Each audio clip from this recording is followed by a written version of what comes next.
way of stopping it, maybe legally through the courts, but they're going to tie up our country. We can't talk about gun regulation. We can't talk about anything because, frankly, they're so tied up, they're so screwed up, nothing gets done except when I do it. I'm using Mexico to protect our border because the Democrats won't change loopholes in asylum. When you think of that, and I want to thank Mexico, 27,000 soldiers they have. But think of how bad that is. Think of it. Where we use Mexico because the Democrats won't fix our broken immigration system. We need their votes. If we don't get their votes, we can't do it. And the Republicans are all on board. They want to fix it, but the Democrats won't do it. They don't want to talk about infrastructure.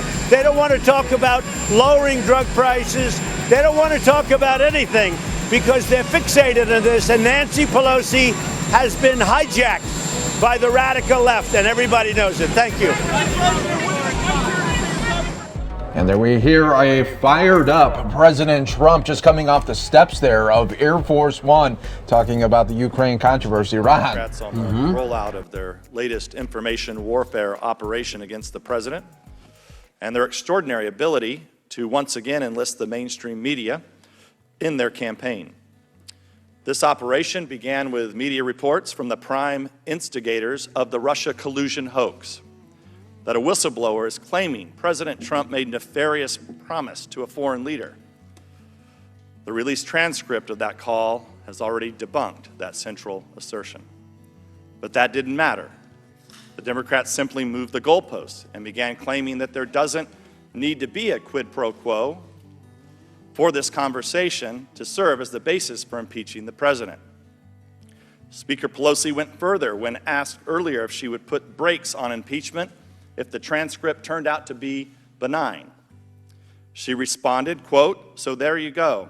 If the whistleblower operation doesn't work out, the Democrats and their media, we have candidates, quote, we have many candidates for impeachable offenses." That was her quote. So there you go. If the whistleblower operation doesn't work out, the Democrats and their media assets can always drum up something else. And what other information has come to light since the original false report of a promise being made? We've learned the following. The complaint relied on hearsay evidence provided by the whistleblower. The Inspector General did not know the contents of the phone call at issue. The Inspector General found the whistleblower displayed arguable political bias against Trump. The Department of Justice investigated the complaint and determined no action was warranted.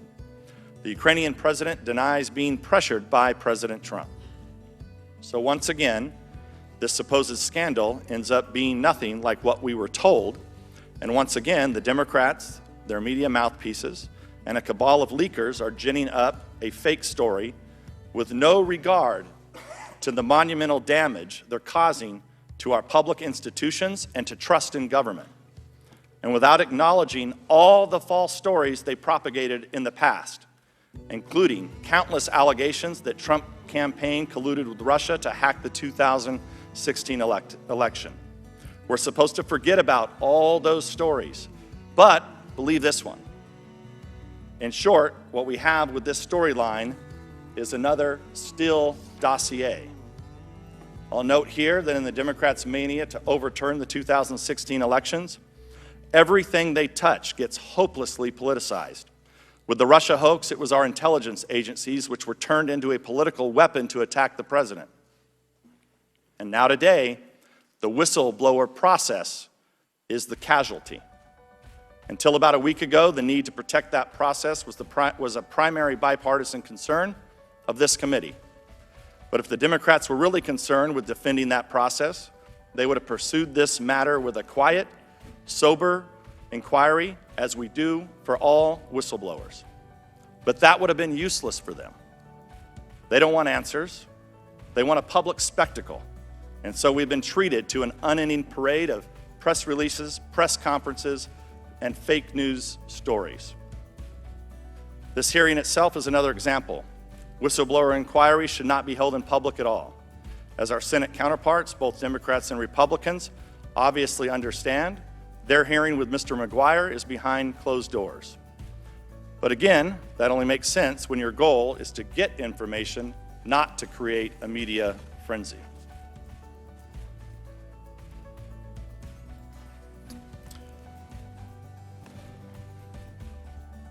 The current hysteria has something else in common with the Russia hoax.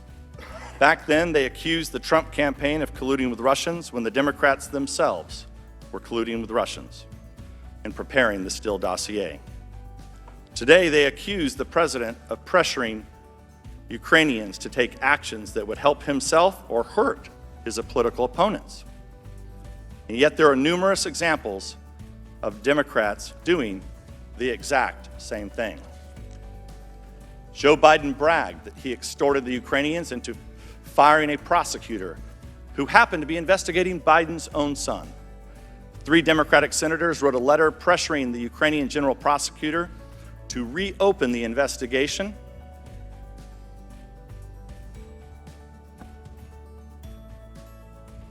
into former Trump campaign officials. Another Democratic senator went to Ukraine and pressured the Ukrainian president not to investigate corruption allegations involving Joe Biden's son. According to Ukrainian officials, the Democratic National Committee contractor Alexandra Chalupa tried to get Ukrainian officials to provide dirt on Trump associates and tried to get the former Ukrainian president to comment publicly on alleged ties to Russia. Ukrainian official Sergei Leshchenko was a source for Nellie Orr, wife of Department of Justice official Bruce Orr, as she worked on the anti-Trump operation conducted by Fusion GPS and funded by the Democrats. And of course, Democrats on this very committee negotiated with people who they thought were Ukrainians in order to obtain nude pictures of Trump. People can reasonably ask why the Democrats are so determined to impeach this president when in just a year they'll have a chance. In fact, one Democratic congressman, one of the first to call for Trump's impeachment, gave us the answer when he said, quote, "I'm concerned that if we don't impeach the president, he will get reelected," unquote. Winning elections is hard, and when you compete, you have no guarantee you'll win. But the American people do have a say in this, and they made their voices heard in the last presidential election. This latest gambit by the Democrats to overturn the people's mandate is unhinged and dangerous. They should end the entire dishonest, grotesque spectacle and get back to work to solving problems, which is what every member of this committee was sent here to do. Judging by today's charade, the chances of that happening anytime soon are 0 to none. Somewhere. Yes, sir. It's not noon yet. Chad always tries to correct me, but good morning. What we witnessed today was the perfect example of this Democrat majority and how reckless they have handled this significant responsibility. In fact, I want to use Chairman Schiff's own words to describe this Democrat majority: a parody. If you watched Chairman Schiff this morning, to use a fake dialogue at the top of the hearing between President Trump and the President of Ukraine, just shows how unserious they are about getting the facts. For them, it's not about the narrative, nor is it about the truth. But we already know this. Speaker Nancy Pelosi holds the office of Speaker, third in line to the presidency. She opened an impeachment inquiry without even seeing one word of evidence. In what world is that responsible? It may be one place that we would accept a freshman member of Congress to tweet we should have an impeachment inquiry. But this is the Speaker of the House, without one bit of evidence, opens an impeachment inquiry. Even her own members questioned, did she move too soon? And when the evidence was released, the Democrats and many of the media twisted it to what they wanted to believe, just to fold into their political narrative. It really goes to show this is what their impeachment is all about.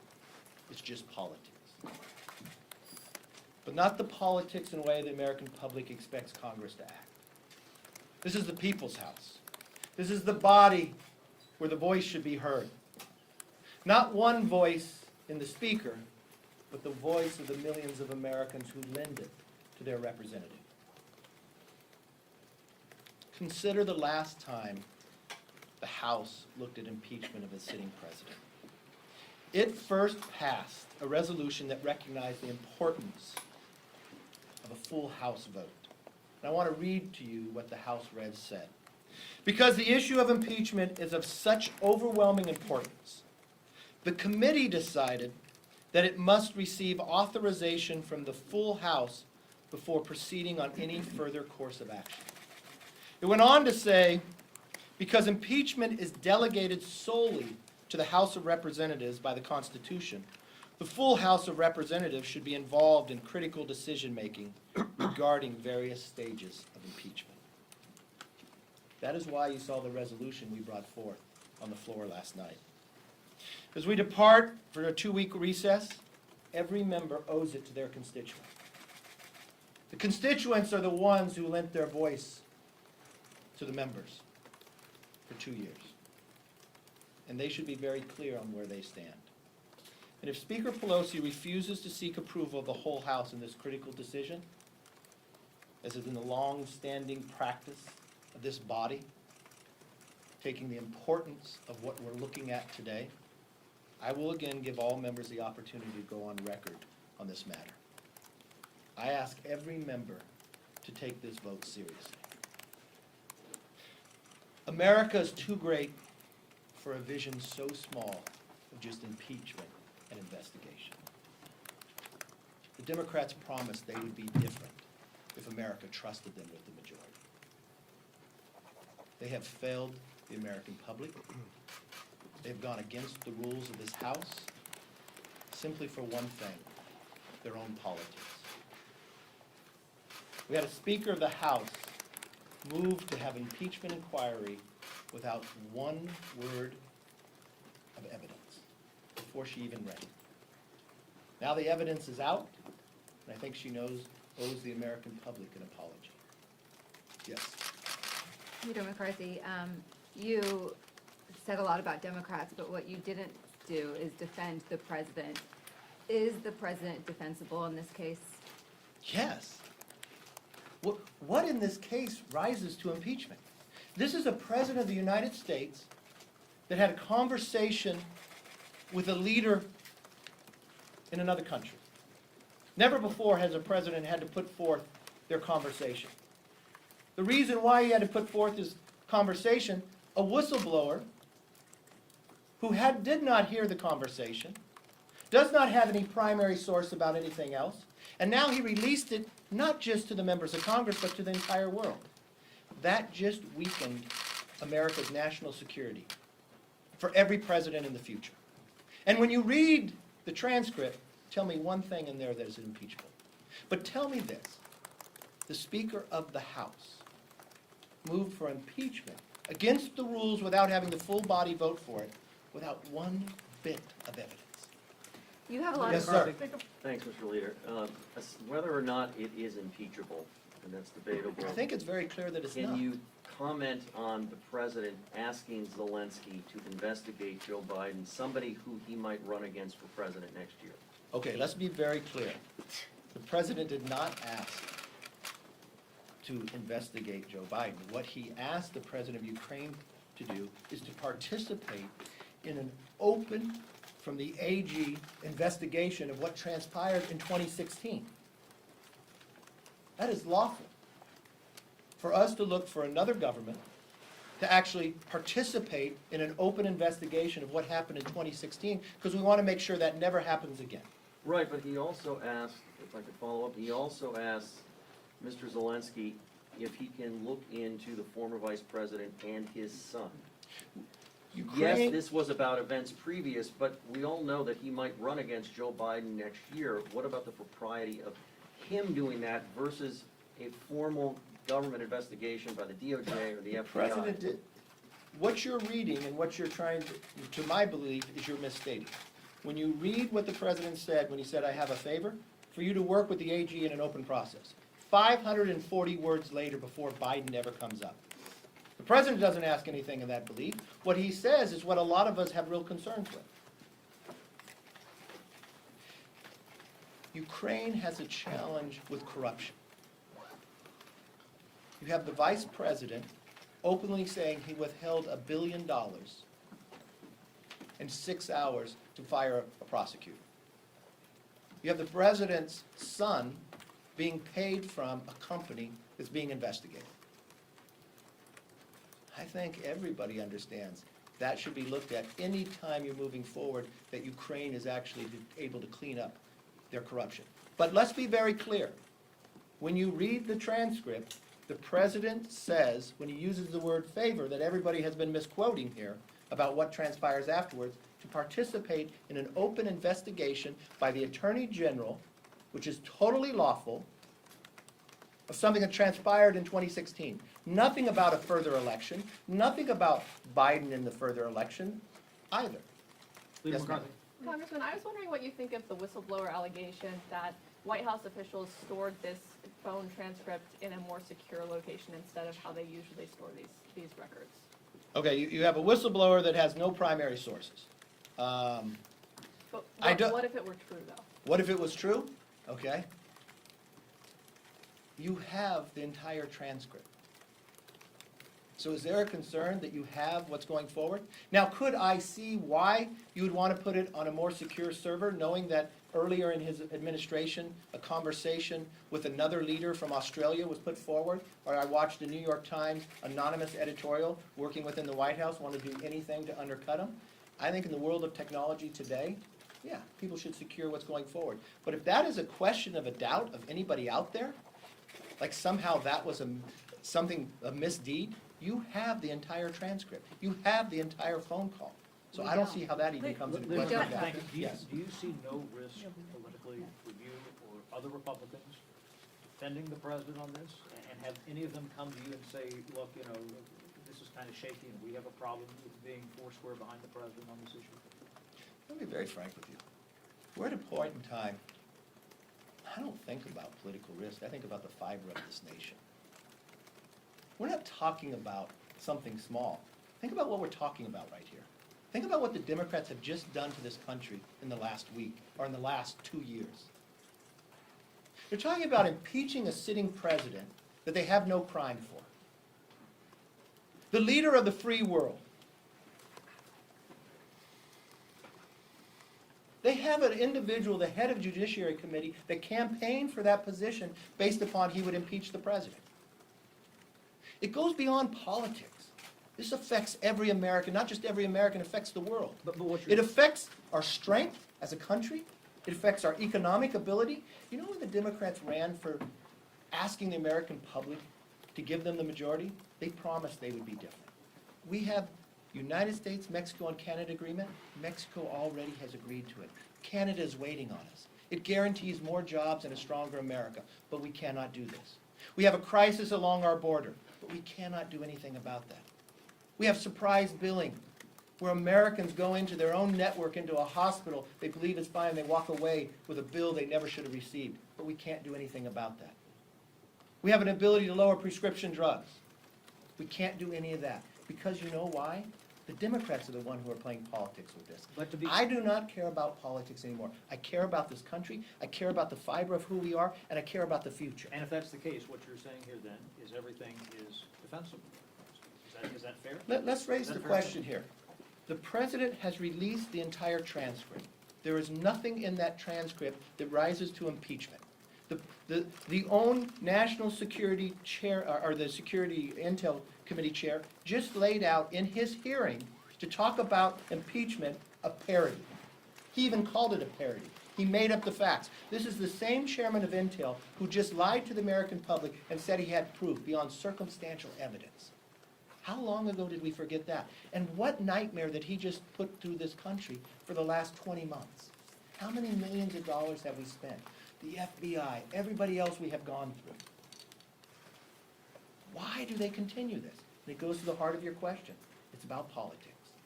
But I think there is a moment in time that people should put the country first. Yes, Leader ma'am. McCarthy?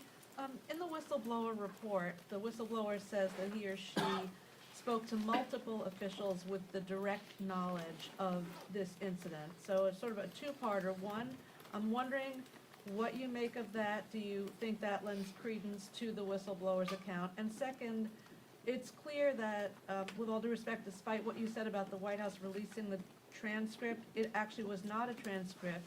There was apparently a verbatim, word-for-word transcript of the call that has not been released, and I'm wondering, would you support releasing that word-for-word verbatim transcript?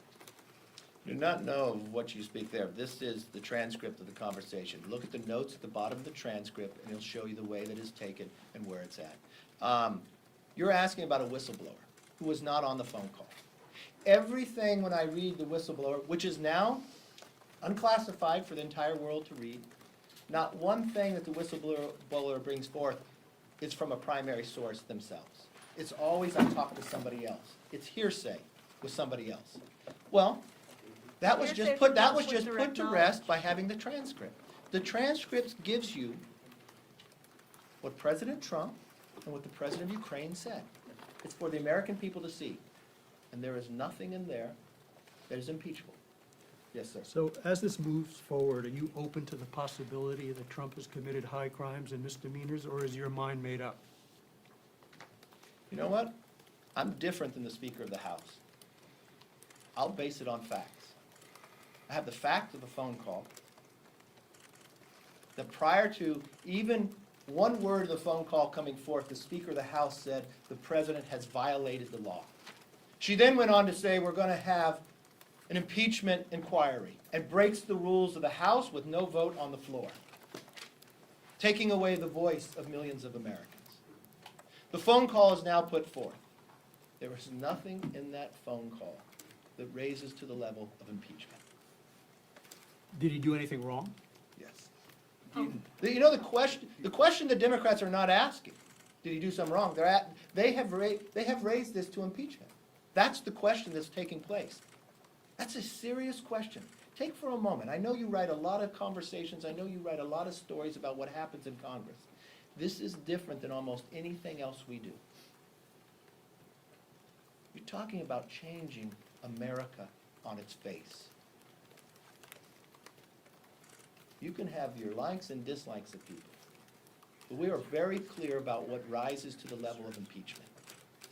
But today we have a speaker who's the judge and the jury before any facts are brought forth. As I said before, America is too great for a vision so small of only impeachment and investigating. Yes, Julie.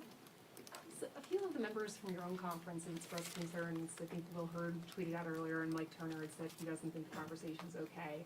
Are you concerned about the split within your own conference and that additional members will come up, and do you share any of those concerns that they've expressed?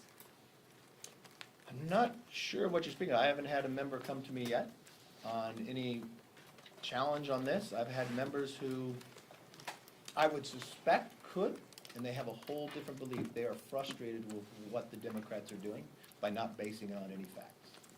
Yes, Mr. Leader, it's clear from the transcript of the call and from what's in the public domain that Rudy Giuliani had a key role here. Two-part question for you. Are you concerned that the president was asking his personal lawyer to get involved in foreign relations with Ukraine? And second, would you have any objections to Rudy Giuliani taking questions publicly from Congress on what his role was here?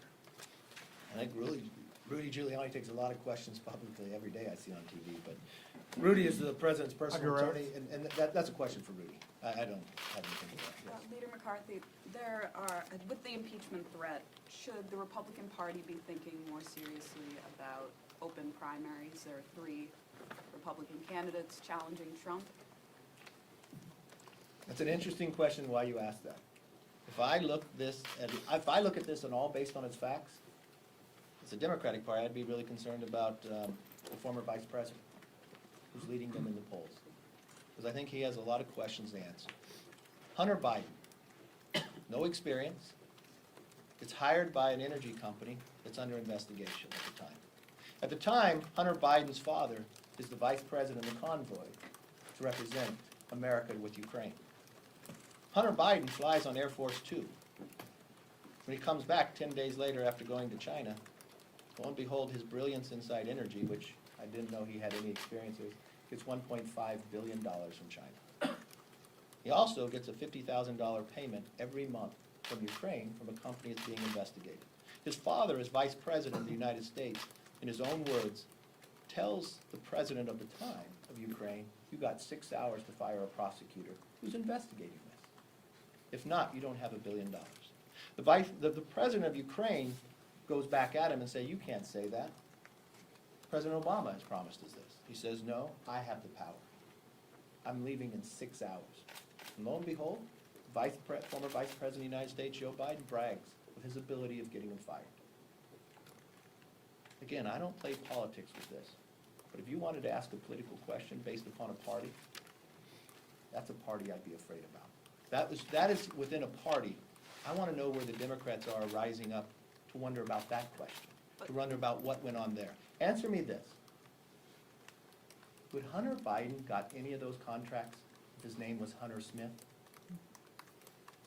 And if he flew United to China? I think not.